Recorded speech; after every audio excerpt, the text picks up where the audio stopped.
Today's guest is Dr. Travis Parry, PhD in family relations and founder of Balanced Growth Inc., and author of the number one bestseller, Marry and Grow Rich. He's coached thousands of entrepreneurs across all 50 states, and his core argument is this: your spouse is either your greatest business asset or your greatest liability. And most people never consciously choose which. Travis, welcome to the podcast. Hey, Leo, thanks for having me on the show. I really appreciate it. So what's been your most significant lesson that you've learned this past year? Probably the biggest lesson that I'm relearning is something that has been with me for a very long time, and that is your mind is your greatest tool. And we talk about, and I appreciate the lead in about your marriage, being on the same page and going the same direction. Well, what's crazy is one of the biggest reasons why the mind is your greatest tool is because if the two of your minds are not in the same direction, going the same direction, on the same page, that is what creates so much divisiveness in the marriage, even in your business. Think of business partnership; it's like a marriage. Mhm. And so I've been retooling, have been retraining in a totally different level in psychology these last few months, and it's absolutely blown my own mind, and it's really making a difference with my clients. So thanks for asking. I appreciate that lead in. Yeah, that's great. I mean, Warren Buffett, one of the most successful investment people, he's like, hey, like, be very careful when you pick your partner. I mean, as in life, as in business. So I think it's very important to know that. Absolutely. So just give the audience some more context. I know I briefed you, but maybe fill us in on your background, how you got here and what you're doing today. Yeah, I mean, I was drawn to investments when I was on a paper route. I was collecting. This was back in the early '90s, 1994. I remember going up the street, collecting with a paper checks and little tabs saying, "Hey, you haven't paid your bill," aka I not getting paid as a 14-year-old kid, throwing papers to your house for the last 2 months. Will you please pay your bill? And one guy comes out, he's like, "Sorry, man." I'm like, this is like 2 in the afternoon. Like, what do you do for work?" And he's like, "I invest. I trade. I day trade." And I'm 14. I'm like, "What do you mean? What's investing? What's trading?" And he went on to explain it. And I'm like, I like that. I'm going to figure that out someday. I'm going to know what that is. And over the course of my life, I have set out to become an investor, a business owner. And along the way, I've helped others. And I became a financial advisor, a financial planner. I've done financial coaching, financial education at the university level. But one of the biggest things that I've discovered is that there's so much psychology around investing, around building your own business as your asset, and then the relationships that we have with our marital partners, with our family members. There's so much psychology in that around money. That's been my opportunity to help my clients in this world by understanding the psychology of money, the relational aspects of money, and helping business owners, helping investors to do better with their own, portfolios, with their own legacy, and to grow that legacy to that next generation by improving those aspects of money. I love it. Yeah, I think people forget that money is very psychological because, I mean, it doesn't sound logical to say that, but I mean, the economy is basically how people spend their money, and people spend their money depending on their psychology, right? There's like impulse buyers, there's chronic savers, there's like risk takers and everything. So it's very interesting to kind of dig into the psychology. Yeah, no, 100%. And that's what you mentioned there is very much behavioral psychology, like how they behave. And economics is built on society. It's built on how we behave. But when I have dug into psychology, we get into, well, what are you motivated by? What's going on in your subconscious mind? Not just consciously, but subconsciously, emotionally, deeply rooted, because that then affects how you behave. And that's really where I have spent a lot of my time studying and helping mostly business owners and investors, those kind of who have done a really great job already, grow their wealth. Well, then how do they get that to the next generation? And how do they have a good relationship with their family members? And it usually starts with this one thing, and that is their very own relationship with money.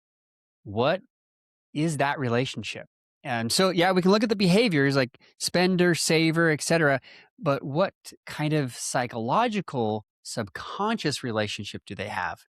Do they depend on money because they worship it? Do they really have a money status mentality where the more money they make, the more that they spend, the better they look to their friends and the one, or do they hate money? Do they consciously or subconsciously push money away out of their life because of that relationship with money? Or do they have an abundance mentality that is more stewardship oriented? And I found that the ones that are the most successful, they really have a stewardship and abundance mentality around money psychologically. And then when they're on the same page financially with their spouse, they understand, oh, that's your money psychology. Here's my money psychology. Where do we overlap? And how can we start to build on this together instead of focusing on those differences? So how do successful people view money differently than to call it the regular people? You're talking about the abundance mentality. What's that like, and how do people kind of change and rewire their mind to become more like that? Yeah. So again, if you look at those behaviors, we're really focusing on like, okay, those who have like saved or invested well, right? It really it really begins here. It begins in what we call the money scripts. What are the stories or the scripts that are written in our subconscious that we're telling ourselves? What I have people do is I have them first analyze what was their mom and dad's money scripts and what were their parents' money scripts. So grandma and grandpa's, if they have those relationships, if they don't, focus on the ones that they do have and really try to analyze what kind of relationships do they have with money? And then it kind of gives you a money history. If you can understand your money history, think of your medical history. If you come into the doctor and they're like, yeah, doc, I'm hurting here and here. And they may say, well, what's your medical history with this? And, said, are you diabetic? Do your parents diabetic? Tell me about your medical history with these issues. The same thing happens with our psychological relationship with money because money in itself doesn't exist without other people. Money really is the value that we place on currency. When I say money, most people think, oh, dollar bills or credit cards or digital coins. That's not money. That's currency. We use the wrong lingo, and I'll die on this hill because, oh, that's not important, Dr. Perry. Yes, it is. It very much is. Because if we don't understand that where we put that value on certain currency, then we don't actually understand that money is a trading Hmm. piece. It's something that we use and that we value. And then we have to understand, how did our parents value that money? How did our grandparents? So if you've got a grandparent who was in the Depression era, they value money totally different. Mm. They value their things. They may hold on to it more. They may be hoarders because they're afraid of when the next thing might come. Even if they have millions of dollars, they might still hoard a lot of things because they're afraid to give it away because what they've experienced in their life. It may not come back. Does that make sense? So Yeah. it's really important to understand not only your money history and your money script, but where that came from, your parents, your grandparents, etc., to Hmm. analyze, how did I get this? Where did this come from? Because here's the great news. The great news about the subconscious mind is once it's been programmed, once you have these ideas around what money is, if they are incorrect, which the ones that I see the most are money avoidance. Okay. And to answer your question with a long answer, money avoidance, it's I hate money. Money is evil. It tends to be from just incorrect religious beliefs a lot of times. Okay. Money's evil. Money in and of itself, again, if we just understand its value we place on currency, it has no intrinsic value. It's what we place on it. Therefore, that argument that you should hate money, that money is the root of all evil, number one is an incorrect religious belief, but number two is just illogical. Okay. Because it's the love of money or placing God or money above God that what God was trying to tell people in scriptures, well, it was wrong, right? It's about priorities. So people have taken that and they twisted it. And a lot of really religious people, they still can't get it out. It's in their subconscious. It's Mm, from parents and grandparents and preachers and pastors and others.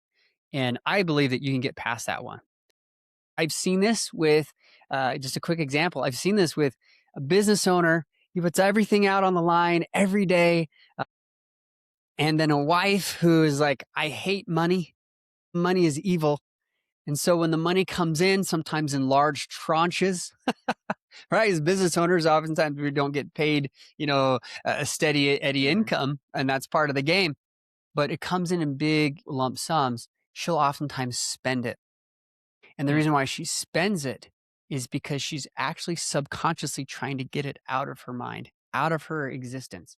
It seems bizarre, but that's why it's illogical because it's subconscious. It Mm. tends to be a tendency. One of the very first couples I helped fix their marriage, get them on the track, they had divorce papers on the counter. It was because of their money psychology that was messing them up.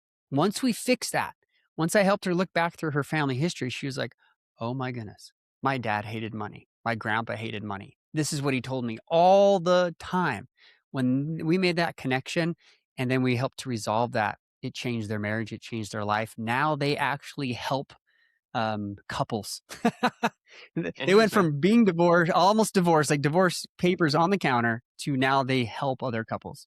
The second one that I see the most is this idea of more money would fix my problems, money worship to the point where it's always like, how do I get more? How do I get more? How do I get more? And if I could just have more, it would fix everything. Now, quite honestly, if you're living below the poverty level, there's something about that. There really is, because if you don't have your basic needs met, that's all you care about. It's this idea of like, well, I've got to have food and shelter and clothing. I've got to provide for myself and family. Like, yeah, that's a basic need. But above that, what's interesting about a lot of the research is once people make more than 80, $90,000 a year, making more money or earning more money doesn't provide any additional level of happiness or sense of fulfillment than it does when your basic needs are met. What does that tell you? Well, it tells us that having more isn't necessarily going to fix other problems. And so this idea that I worship money, that I just need to have more to fix all these other problems isn't necessarily logical or true.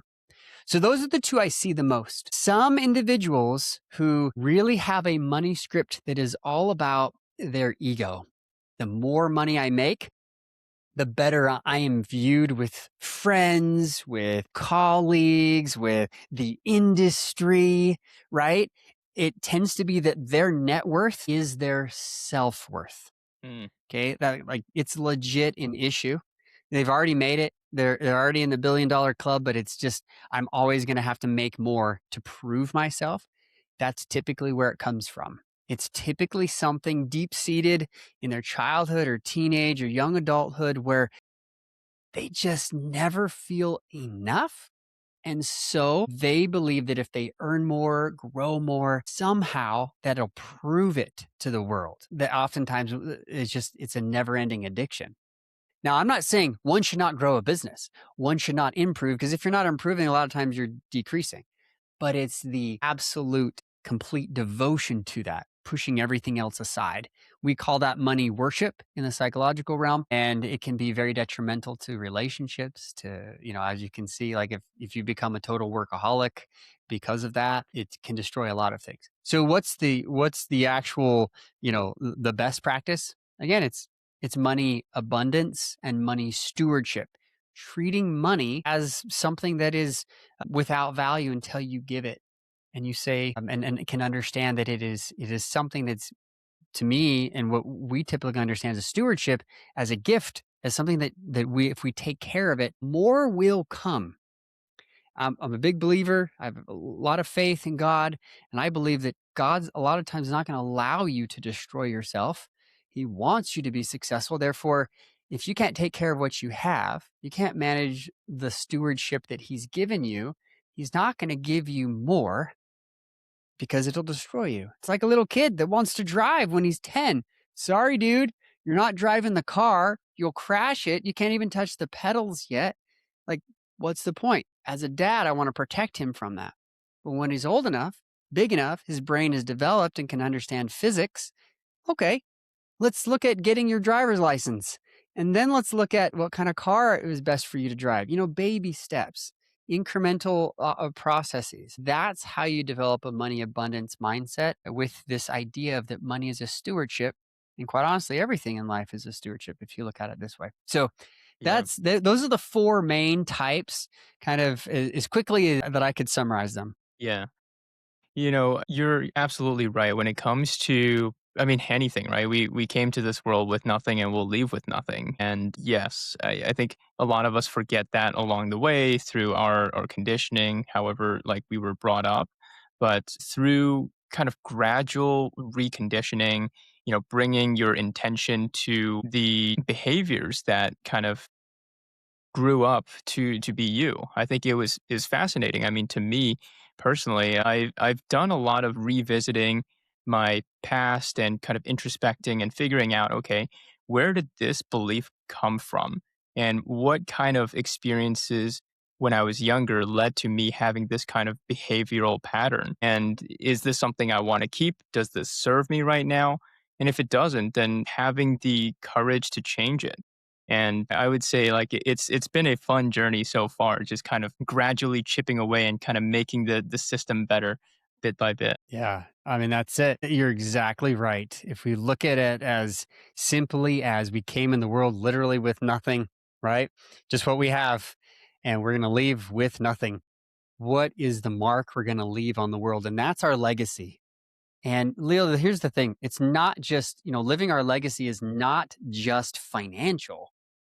It's how we make an impact on people's lives, how we specifically, when I interview people about legacy, it's what they want for their kids, what they want for their grandchildren. This has really been a crazy concept. Like most of these really wealthy investors that I interview for my books, they're actually more concerned with their grandkids. Like, I've taught my kids, they're now out of the home. How do I impact my grandkids and my great grandkids?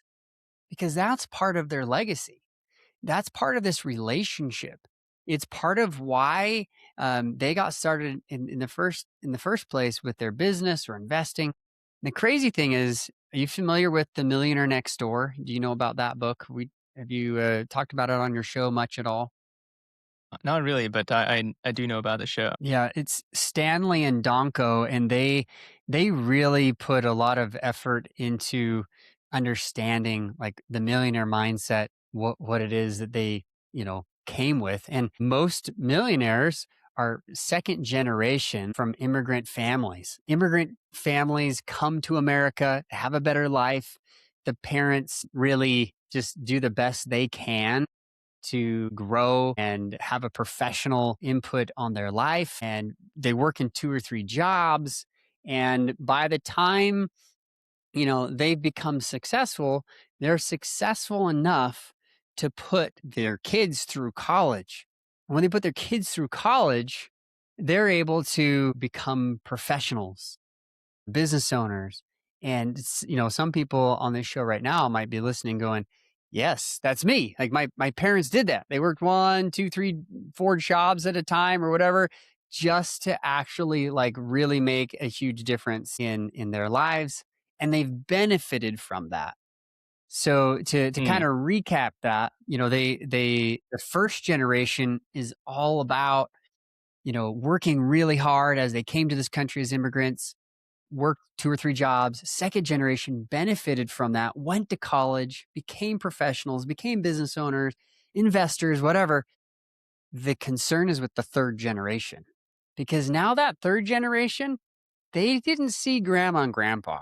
They didn't have the experience of watching them work their fingers to the bone. mm, They don't know what it's like to go without, because the second generation is making great money. They are providing a lifestyle that, quite honestly, Second generation is like, I feel really confident about this because I'm providing my kids with a better lifestyle. What they don't remember is the reason why they have that better lifestyle is because the first generation worked their tails off and they saw the first generation firsthand work their tails off. And so the second generation is like, I'm going to work really hard, but I'm going to remember those values and I'm not going to spend it like crazy. The third generation is like, what hard work? Like everything I have, I need, right? Everything I have, I need and more. And Mm, so I think we get into this paradox when we try to give our kids a legacy or even our grandkids, give them a legacy. Are we giving them a legacy or are we giving them entitlement? Is this a trap we've set up? Or are we giving them a path that if they can jump onto this system, they can be successful without being spoiled brats? yeah. It's so funny that you mentioned that. It reminds me of the analogy of the Rockefellers versus the Vanderbilts, right? So one family really emphasizes Exactly. legacy planning, teaching the next generation the right way how to make money, connecting them with people, and then the other one's just like, whatever. And then very quickly, I mean, even the once mighty Vanderbilts, now, they're kind of just everywhere. So how do you kind of teach people to have that kind of longer term frame of thinking? Because it's hard. I mean, we want to have like immediate gratification, but like, how do you, enjoy the present, but also prepare for the future at the same time? This is the question of the ages, Leo. I think this is the one of the biggest issues that I'm seeing right now, especially with technology the way it is. Like we're never present with anyone. We're always distracted. We're always fighting the distraction, I should say. I'm fighting it constantly, right? And I teach my clients how to do the best they can to be focused and present despite all of this. But what it really comes down to, I believe there's a pattern here. I believe that it's values, goals, priorities. I wrote a book about achieving balance is all about understanding what are your values. Your values are your principles that guide your life. Goals, those are just marks along the way. That's all they are. Goals are not greater than values. If you don't have values, you don't have direction in your life. Okay. And we can talk ad nauseum about where you get values from. A lot of times it's from our own parents and from religion. So people are like, oh, who aren't religious, they knock on that. Well, we don't need values. Absolutely. And even if you are a non religious person, you live in a religious society, you're benefiting from values like honesty, integrity. Um, those things are needed in our society is just drained of ethics. We're morally bankrupt. I could spend hours on that, but I digress. So we have to have goals as just markers along the path, but our priorities.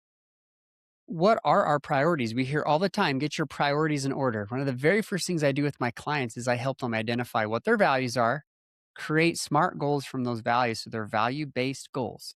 And that way they are living their life with purpose and intention. And then they create their priorities. They can find out, well, what are the most important things in my life? Let's do more of those things. Because we can give a wink and a nod to, yeah, I really care about my religious aspect of my life, my spirituality, or my health. But if you never go to the gym or you never go to church, like what you're doing to your brain is you're creating cognitive dissonance. Your conscious mind is like, yes, that's who I am. And your subconscious is like, no, not really. And it's fighting. It's creating that stress, that Mm, internal stress.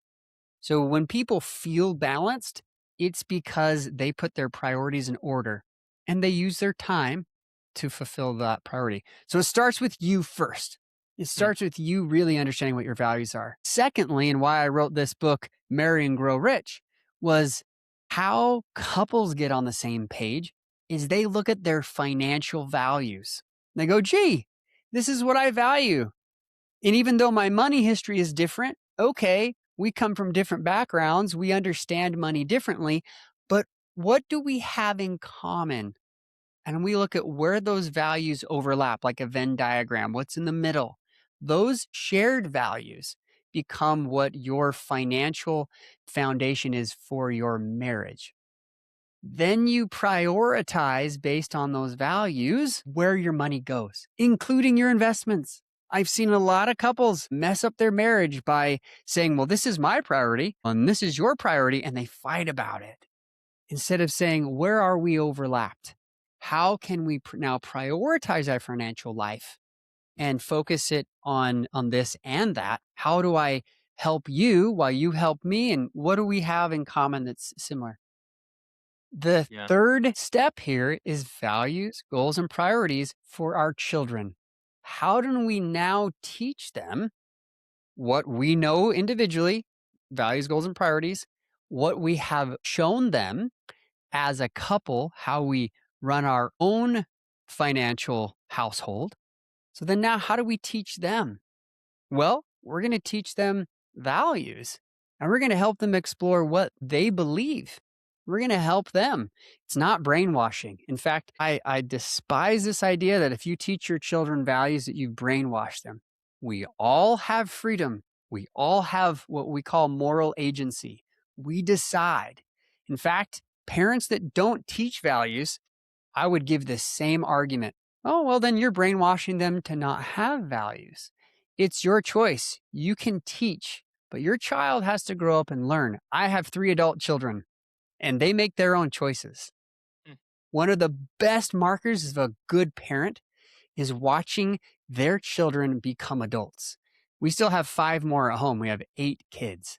Wow. And so I know a little bit about teaching children. My wife knows a whole lot more, and we try to do our best together.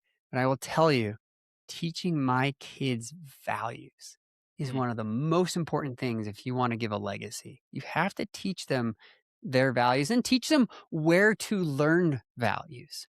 Teach Mm. them sources. In my opinion, scriptures, church, etc. I think for themselves, good books, the classics. We homeschool our kids for that, like a big reason that they will be able to think for themselves and not just be sheeple. Sorry, Yeah. it's something I will die on. Like, teach your kids how to do this. I don't care if you public school or homeschool. It doesn't matter.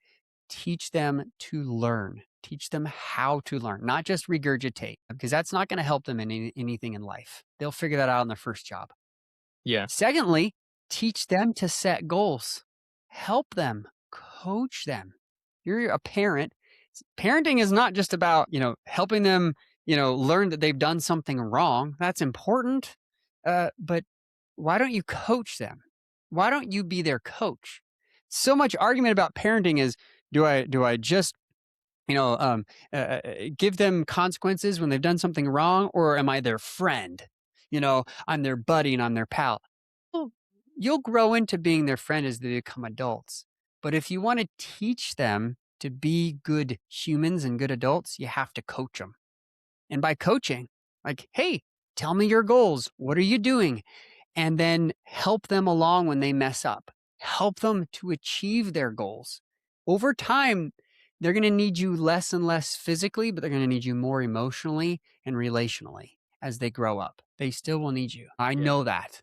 Lost my dad when he was 49, almost 50 years old, and I feel like I need him all the time. Mm. And I miss him like crazy. But he taught me a lot of great things, and he coached me. He taught me how to set goals, and that's his legacy to me and my family. And then the Yeah. last thing is, we'll teach your kids how to prioritize their time, how to prioritize where they're spending their money. So you as an individual, values, goals, priorities. As a couple, your shared values, your shared goals, your shared priorities. And then to your children, grandchildren, help them understand their values, reach their goals and potential, and focus on where they prioritize their time and efforts and money. And that legacy will go. It will continue for literally forever. Yeah. I think there's a misconception out there that kind of control is bad, but doesn't seem to be that way. I mean, if you are a good person, if you're a good human being, you're a positive member of society, then you figured it out. You've gotten to this place. Why not help people that you care about shortcut that learning? I mean, that's the point of progress in society, in your family, in your spouse, right? So that is something that I see a lot of successful people do. There's this investor buddy of mine. He writes a quarterly report to his kids, his 7 and 9 year old kids, of like what he's doing with his investments, what kind of properties he's buying, why he did that, why he's thinking, what he thinks of his kids' performance that quarter. You might hear that and be like, "Wow, this is kind of ridiculous," right? Like, you're putting your kids on a quarterly metric, but I think what is most important is that he's teaching his kids why, and not enough parents do that.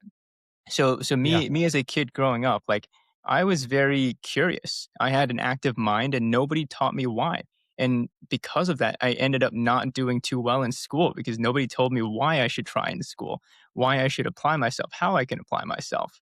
So teaching the people like your reasoning, then they can understand. Or, if they have a differing perspective, then you should empower them to share why they disagree with your perspective, and you'll make them a smarter person as a result, too. Yeah. I mean, there's no question.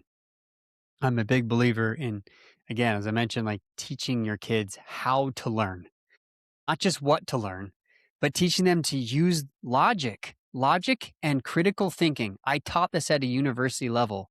And one of the first things I would tell my class is, who's ever had a class in logic and critical thinking? It was 0%. Like no one ever had a class in it. And then I'd ask them, who did your parents ever sit you down and teach you about logic and critical thinking and how to use your brain and to make decisions? Never. Never. And it was crazy. But until they were in this class and there, I realized that I probably hadn't either to my own children. So I started integrating this into our homeschooling methodologies and just in general. And our kids were really young at that time. But one of the things that we do is I actually sit down, my wife and I sit down with every one of our children once a month and we go over their goals. I don't care if they're 4. We started at age 2 with some of our children because they were so headstrong and we would just talk to them. Okay, let's learn to tie your shoe. Let's learn your ABCs. Let's learn to read. Like these are just basic goals. And as we did that, as we started working with them, they would come to us when they have problems. One of the biggest things that parents struggle with is I want my kids to come to me when they struggle. If they're given drugs, if they're, if they mess up, if they skip school, like one of the things that parents really struggle with is when kids don't come to them, when they go to their friends instead or not to anybody and they end up in jail or in a bad situation and they have to then bail them out. Like, why didn't you tell me? Why didn't you confide in me? The number one thing is, well, I was afraid. I was afraid of what you were going to do or how you're going to react or you're going to hit me or you were going to do something bad. Right? Kids generally, if they don't have that connection with their parent, not just being a friend, buddy, but being a coach, being someone they can turn to. They're like, yeah, you've seen me mess up before on little things. Now, when I get to big things, you can be there for me.